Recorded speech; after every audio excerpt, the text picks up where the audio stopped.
श्री स्वामी समर्थ। तर मी घेऊन आलेली आहे तुमच्यासाठी एक नवीन व्हिडिओ आणि आजचा विषय आहे की मी तुम्हाला माझ्याविषयी काही सांगणार आहेत की खूपच अडचणी किंवा संकटे आल्यावर मी काय करते आणि समजा माझ्या मनासारखी एखादी गोष्ट झाली, माझी एखादी इच्छा पूर्ण झाली तर मी काय करते, तर तेच आज मी तुम्हाला सांगणार आहे। तर व्हिडिओ जर आवडला तर व्हिडिओला लाईक करा, शेअर करा आणि सबस्क्राईब करायला विसरू नका। तर व्हिडिओला सुरुवात करूया। तर 2-3 दिवसाखाली मी एक व्हिडिओ टाकला होता, तर त्यावर मला एक कमेंट आली होती एका ताईंची। तर त्यांचं म्हणणं असं होतं की आम्ही स्वामींचा मंत्र किंवा जे काही असेल ते आमचं दिवसभर चालू असतं, पण तरी आमचे जे अडचणी आहेत, संकटे आहेत ते काही दूर होत नाही, तर उलट वाढतच जातात म्हणा, किंवा जास्तच टेन्शन येतं किंवा जास्तच संकट येतात, अशा प्रकारे त्यांचं म्हणणं होतं। तर त्यावर मी त्यांना एकच गोष्ट सांगितली की म्हटलं कसं असतं ना, सेवा करायची म्हटल्यावर आपण एक स्वतःच्या इच्छेसाठी सुद्धा सेवा करत असतो आणि एका गोष्टीसाठी की आपली अडचणी, संकट जे काही आहेत ते कमी व्हावेत यासाठी सुद्धा करत असतो। पण कसं असतं ना, आपण जेव्हा जन्माला येतो त्यावेळेसच आपण आपले जे कर्म आहे ते सोबत आणलेले असतात आणि ते कोणाला चुकत नाही, ते आपल्याला ह्या जन्मात भोगावेच लागत असतात कोणत्याही याच्यामध्ये। पण आपण सेवा यासाठी करतो किंवा देवाचं यासाठी आपण करत असतो की आपल्या त्या ज्या अडचणी आहेत, ते जे कर्म आहेत ते जर आपल्याला 100% भोगावे लागणार असतील ना, तर ते सेवा केल्याने हे आपल्याला 40 किंवा 50% भोगावे लागतात। म्हणजे असा अर्थ नाही त्याचा की भोगावेच लागतात ते, पण एवढं आहे की जास्त जर अडचणी येणार असतील किंवा संकट येणार असतील तर ते तुमचे कमी होतात सेवा केल्याने, देवाचं केल्याने।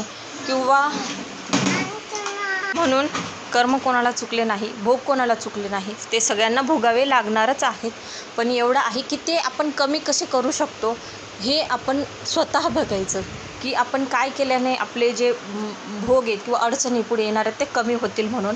तर त्याच्यामुळे म्हणजे मी काय करते आज मी तुम्हाला सांगते की अडचणी आणि संकट कोणाच्या आयुष्यात राहत नाही, असं कोणीच नसेल की ज्याच्या आयुष्यात अडचणी नसतील किंवा संकट नसतील।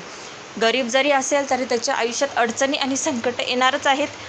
आज सकाळचं जेवण केलं तर रात्री त्या बिचाऱ्याला प्रश्न पडतोच की रात्री काय करायचं म्हणून, आणि तशीच हा तर रोजचा भाग झाला की त्यांना ते अडचणी किंवा संकटी हे म्हणजे रोज काय खायचं हा त्यांना प्रश्न पडतो। आणि श्रीमंत जरी असेल तरी त्यांच्याकडे पैसा जरी असेल पण काहीतरी अडचणी असतातच, एक तर तब्येतीचं असेल किंवा काही पैशांचं, तरी श्रीमंत जरी असेल तरी कोणत्या ना कोणत्या कारणामुळे तो माणूस दुःखीच असतो।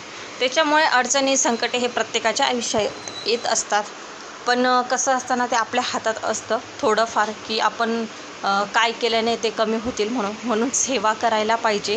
आणि कसं असतं ना, आपण जेव्हा देवाचं करतो ना त्यावेळेस देव आपल्याला अजून जास्त अडचणीत आणि संकटात टाकत असतो, फक्त हे बघण्यासाठी की आपण अडचणीत आणि संकटामध्ये त्याला विसरतो का, म्हणजे देवाला विसरतो का, की आपण संकट आले म्हटल्यावर जाऊ द्या आज पूजा नाही करायची, जाऊ द्या आज सेवा नाही करायची, असं नाही करायचं। किती पण अडचणी आल्या, किती पण संकट आले तरी देवाला कधीच विसरायचं नाही। हां, तुम्हाला अडचणी आल्या, संकटे आले, तुम्ही 5 मिनटं देवासमोर बसा आणि फक्त देवाला सांगा की माझ्या मनातली जी गोष्ट आहे ती फक्त पूर्ण देवाला सांगायची की असं असं आहे, मला एवढे संकट आलेले आहेत। रागवा तुम्ही देवावर भलेच की माझ्यासोबतच असं काय करतात तुम्ही, पण सांगा, तुमच्या मनातल्या गोष्टी त्यांना सांगा, बघा त्याच्यातून नक्की मार्ग निघेल। कारण कसं असतं ना, लोकांचं, नातेवाईकांचं हे तुम्हाला सगळ्यांनाच माहिती असेल की आपण जर कोणाला काही सांगितलं तर ते काय करतात, रडून ऐकतात आणि हसून सांगतात। आपला एक प्रकारचे मजाकच होत असते त्याच्यामुळे तुम्ही कोणालाही काही न सांगता तुम्ही देवासमोर सगळं सांगा, बघा तुमचे सगळे दुःखामधून मार्ग निघतो। कारण मीही तसंच करते की मला कितीही अडचणी आल्या, संकट आले, माझ्या आयुष्यातसुद्धा अडचणी, संकट येतातच, पण कसं असतं ना, थोडा वेळ काढून देवासमोर बसा, देवाला सगळं सांगा, बघा तुमच्या आयुष्यातल्या नक्की ज्या काही अडचणी असतील, जे काही संकट असतील ते नक्की दूर होतील। हां, पण एक गोष्ट की तुम्ही संकटाच्या वेळेस, दुःखाच्या वेळेस, अडचणींच्या वेळेस तुम्ही देवाला आठवणार, पण असं नाही करायचं। तुमच्या आयुष्यात जेव्हा सुख येईल तेव्हासुद्धा तुम्हाला देवाला लक्षात ठेवायचं आहे. कसं आहे ना, की शेवटी संकटात असताना तुम्हाला देवाने त्या गोष्टीतून बाहेर काढलेलं आहे. म्हणून तुमच्या आयुष्यात जे काही सुख येईल, कोणतं का सुख असे ना, छोटंसं का सुख असते ना, तिथे तुम्ही देवाचे आभार मानायला विसरू नका. कारण देवाने शेवटी तुम्हाला त्यातून बाहेर काढलेलं आहे. म्हणून देवाचे आभार माना की तुम्ही आम्हाला या संकटातून बाहेर काढलं, म्हणून तुमचे खूप खूप आभार.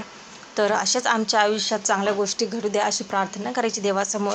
जशा आपण अडचणी म्हणजे आपल्या हक्काचं म्हणून आपण जसं एखाद्या व्यक्तीला आपल्या अडचणी सांगतो किंवा सुख सांगतो, तसंच आपण देवालासुद्धा आपल्या अडचणी सांगायच्या. आणि आपले सुख सुखचं काही झाल्यावर आपल्या आयुष्यामध्ये तेव्हासुद्धा तुम्ही देवाला त्याचं काय म्हणतात, एक प्रकारचं क्रेडिट देतो ना आपण, ते देवाचंच क्रेडिट असतं की त्यांच्यामुळेच सगळं होत असतं. आणि तेच आपल्या आयुष्यातल्या सगळ्या अडचणी दूर करत असतात. आणि आपल्या आयुष्यामध्ये सुखाचे क्षणसुद्धा तेच आणत असतात. म्हणून अडचणी असल्यावरसुद्धा देवालाच सांगा आणि सुखाचे क्षण असल्यावरसुद्धा सगळ्यात पहिले देवाचेच आभार माना. या गोष्टी लक्षात ठेवा. तर तुमच्या आयुष्यातल्या लवकरात लवकर सगळ्या अडचणी संकटे दूर हो अशी स्वामीचरणी प्रार्थना करते. आणि सेवा चालू ठेवा. कितीही अडचणी आल्या, संकटे आले, सेवा चालू ठेवा, थांबवू नका. श्री स्वामी समर्थ.